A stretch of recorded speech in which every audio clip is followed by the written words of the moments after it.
Welcome to Love's Tender Flame, Tales of Romance. I'm Martell, reading Come Out of the Kitchen by Alice Duer Miller. Chapter 2. On the following Monday, late in the afternoon, the old Reveille house was awaiting its new master. Already hunters, ponies, two-wheeled carts, an extra motor, to say nothing of grooms, stable boys, and a tremendous head coachman, had arrived, and were making the stable yards resound as they had not done for 70 years. But they had nothing to do with the household staff. They were all to be boarded by the coachman's wife, who was installed in the gardener's cottage.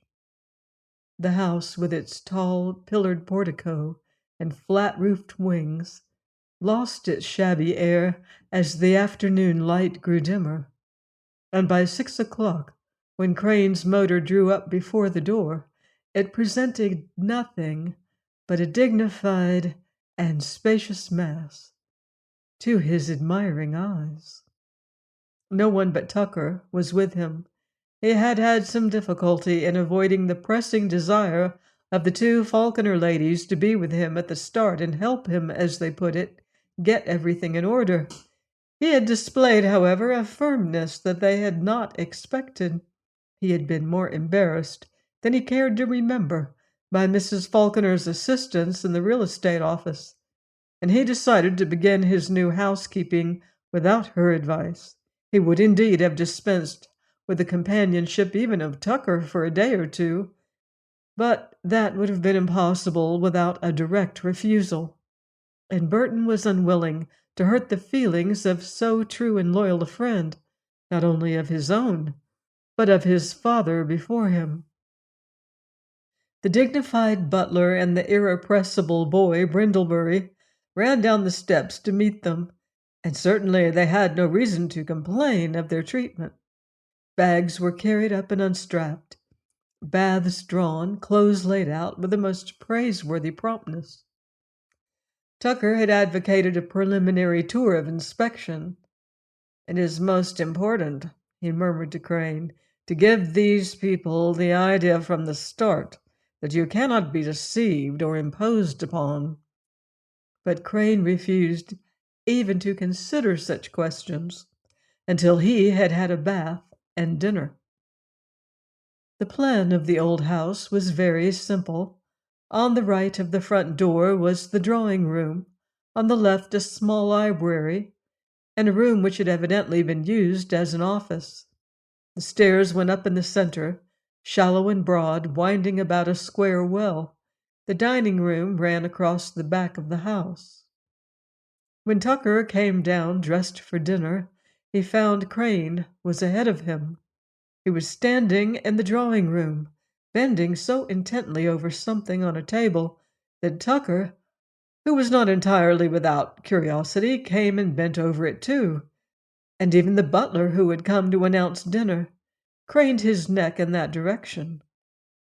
It was a miniature, set in an old-fashioned frame of gold and pearls. It represented a young woman in a mauve tulle ball dress, full in the skirt and cut off the shoulders, as was the fashion in the days before the war. She wore a wreath of fuchsias, one of which, trailing down, just touched her bare shoulder. "Well," said Tucker contemptuously, "you don't consider that a work of art, do you?" Burton remained as one entranced. "It reminds me of someone I know," he answered. "It is quite obviously a fancy picture," replied Tucker, who was something of a connoisseur. "Look at those upturned eyes and that hand. Did you ever see a live woman with such a tiny hand?" "Yes, once," said Crane, but his guest did not notice him. "The sentimentality of the art of that period," Tucker continued, "which so plainly manifests in the poetry—" "Beg pardon, sir," said Smithfield. "The soup is served." Craig reluctantly tore himself from the picture and sat down at table, and such is the materialism of our day that he was evidently immediately compensated. "By Jove," he said, "what a capital puree!" Even Tucker, who under Mrs. Falkener's tuition had intended to find the food uneatable, was obliged to confess its merits. "I say," said Crane to Smithfield, "tell the cook, will you, that I never tasted such a soup. Not out of Paris or even in it." "She probably never heard of Paris," put in Tucker. Smithfield bowed. "I will explain your meaning to her, sir," he said. Dinner continued on the same high plane, ending with 2 perfect cups of coffee, which called forth such eulogies from Crane that Tucker said finally, as they left the dining room, "Upon my word, Bert, I never knew you cared so much about eating." "I love art, Tuck," said the other, slapping his friend on the back. "I appreciate perfection. I worship genius." Tucker began to feel sincerely distressed. Indeed, he lay awake for hours worrying. He had counted, from Mrs. Falconer's description, on finding the servants so incompetent that the house would be impossible. He had hoped that one dinner would have been enough to send Crane to the telegraph office of his own accord, summoning servants from the north. He had almost promised Mrs. Falconer that when she and her daughter arrived the next afternoon, they would find a new staff expected, if not actually installed. Instead, he would have to greet her with the news that the pocket Venus with the polished nails had turned out to be a cordon bleu. That is, if she were really doing the cooking. Perhaps, this idea occurred to Tucker shortly before dawn, perhaps she was just pretending to cook. Perhaps she had hired some excellent old black woman to do the real work. That should be easily discoverable.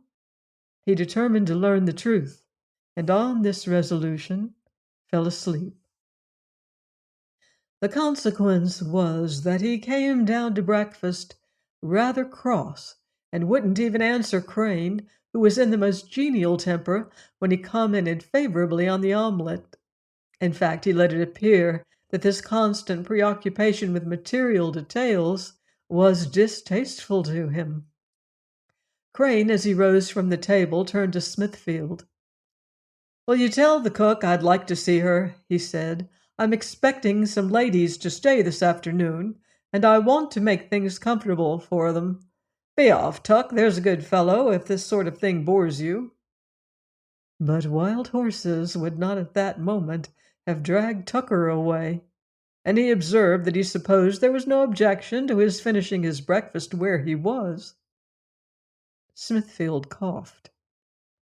"I'm sure I beg your pardon, sir," he said, "but if you could tell me what it is you want, I would tell the cook. She has a peculiar nature, Jane Ellen has, sir, has had from a child, and if you would forgive the liberty, I believe it would be best for you not to interview her yourself." Tucker looked up quickly. "Why, what do you mean?" asked Crane.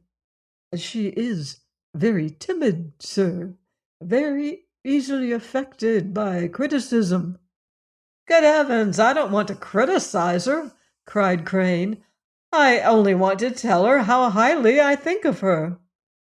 "In my opinion, Burton," Tucker began, when an incident occurred that entirely changed the situation. A very large, elderly gray cat walked into the room with the step of one who has always been welcome, and approaching Tucker's chair as if it were a familiar place, he jumped suddenly upon his knee and began to purr in his face. Tucker, under the most favorable circumstances, was not at his best in the early morning. Later in the day he might have borne such an occurrence with more calm, but before 10 o'clock he was like a man without armor against such attacks. He sprang to his feet with an exclamation and drove the cat ahead of him from the room, returning alone an instant later. "It is outrageous," he said when he returned, "that our lives are to be rendered miserable by that filthy beast." "Sit down, Tuck," said Burton, who was talking about wines with the butler. "My life is not rendered in the least miserable. The champagne Smithfield ought to go on the ice." Tucker, however, could not distract his mind so quickly from the thought of the outrage to which he had just been subjected. "I must really ask you, Burton," he said, "before you go on with your orders, to insist that that animal be drowned, or at least sent out of the house." "Oh, I beg, sir, that you won't do that," broke in Smithfield. "The cat belongs to the cook, and I really could not say, sir, what she might do if the cat were put out of the house." "We seem to hear a vast amount about what this cook likes and doesn't like," said Tucker, dribbling a little more hot milk into his half cup of coffee. "The house, I believe, is not run entirely for her convenience." It is possible that Crane had already been rendered slightly inimical to his friend's point of view, but he was saved the trouble of answering him, for at this moment the cook herself entered the room, and what no one present doubted for an instant was a towering rage. She was wearing a sky-blue gingham dress, her eyes were shining frightfully, and her cheeks were very pink. At the sight of her, all conversation died away. The butler, approaching her, attempted to draw her aside, murmuring something to which she paid no attention. "Now," she said aloud, pulling her arm away from his restraining hands, "I will not go away and leave it to you. I will not stay in any house where dumb animals are ill-treated, least of all my own dear cat." It is, as most of us know to our cost, easier to be pompous than dignified when one feels oneself in the wrong. "Pooh!" said Tucker. "Your cat was not ill-treated. She had no business in the dining room." "He was kicked," said the cook. "Come, my girl," returned Tucker, "this is not the way to speak to your employer." And at this, with one of those complex changes of manner so disconcerting in the weaker sex, the cook turned to Crane and said with the most melting gentleness, "I'm sure it was not you, sir. I'm sure you would not do such a thing. You will excuse me if I was disrespectful, but perhaps you know, if you have ever loved an animal, how you feel to see it brutally kicked downstairs." "Preposterous," said Tucker, carefully indicating that he was addressing Crane alone. "This is all preposterous. Tell the woman to keep her cat where it belongs, and we'll have no more trouble." "It hasn't troubled me, Tuck," answered Crane cheerfully, "but I am curious to know whether or not you did kick him. The question seems to be, do you allow your servants to be insolent or not?" Crane turned to the cook. "Mr. Tucker seems unwilling to commit himself on the subject of the kick," he observed. "Have you any reason for supposing your cat was kicked?" "Yes," said Jane Ellen. "The noise, the scuffle, the bad language, and the way Willoughby ran into the kitchen with his tail as big as a fox's. He is not a cat to make a fuss about nothing, I can tell you." "I beg your pardon," said Crane, who was now evidently enjoying himself, "but what did you say the cat's name is?" "Willoughby." Burton threw himself back in his chair. "Willoughby!" he exclaimed. "How perfectly delightful! Now you must own, Tuck, prejudiced as you are, that that is the best cat name you ever heard in your life." But Tucker would not, or could not, respond to this overture, and so Crane looked back at Jane Ellen, who looked at him and said, "Oh, do you like that name? I'm so glad, sir. And at this they smiled at each other. Don't you think you had better go back to the kitchen, Jane Ellen? Said the butler sternly. In the meantime, Tucker had lighted a cigar and had slightly recovered his equanimity.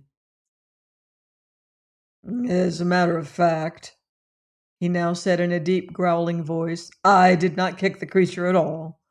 Though if I had, I should have considered myself fully justified. I merely assisted its progress down the kitchen stairs with a sort of push with my foot. It was a kick to Willoughby, said the cook, in spite of a quick effort on Smithfield's part to keep her quiet. Ah, Tuck, cried Crane, it takes a lawyer, doesn't it, to distinguish between a kick and an assisting push with the foot. Well, Jane Ellen, he went on, turning to her, I think it's not too much to ask that Willoughby be kept in the kitchen hereafter. I'm sure he has no wish to go where he's not wanted, she replied proudly. And at this instant, Willoughby entered exactly as before. All four watched him in a sort of hypnotic inactivity. As before, he walked with a slow, firm step to the chair in which Tucker sat, and as before, jumped upon his knee. But this time Tucker did not move. He only looked at Willoughby and sneered. Jane Ellen, with the gesture of a mother rescuing an innocent babe from massacre, sprang forward and snatched the cat up in her arms. Then she turned on her heel and left the room. As she did so, the face of Willoughby over her shoulder distinctly grinned at the discomfited Tucker. Not unnaturally, Tucker took what he could from the situation. If I were you, Bert, he said, I should get rid of that young woman. She is not a suitable cook for a bachelor's establishment. She's too pretty, and she knows it. Well, she wouldn't have sense enough to cook so well if she didn't know it. It seems to me she trades on her looks when she comes up here and makes a scene like this. Beg pardon, sir, said Smithfield with a slightly heightened color. Jane Ellen is a very good, respectable girl. Certainly she is, said Crane, rising. Nothing could be more obvious. Just run down Smithfield and ask her to send up a menu for tonight's dinner. Then, as the man left the room, he added to his friend, Sorry, Tuck, if I seem lacking in respect for you and your wishes, but I really couldn't dismiss such a good cook because you think her a little bit too good-looking. She is a lovely little creature, isn't she? She doesn't know her place. Crane walked to the window and stood looking out for a minute, and then he said thoughtfully, If I ever have a cat, I shall name it Willoughby. Have a cat? Cried Tucker. I thought you detested the animals as much as I do. I felt rather attracted towards this one, said Crane. Join me next time for another romantic chapter of Come Out of the Kitchen by Alice Duer Miller, here on Love's Tender Flame. Until then, love deeply and live beautifully.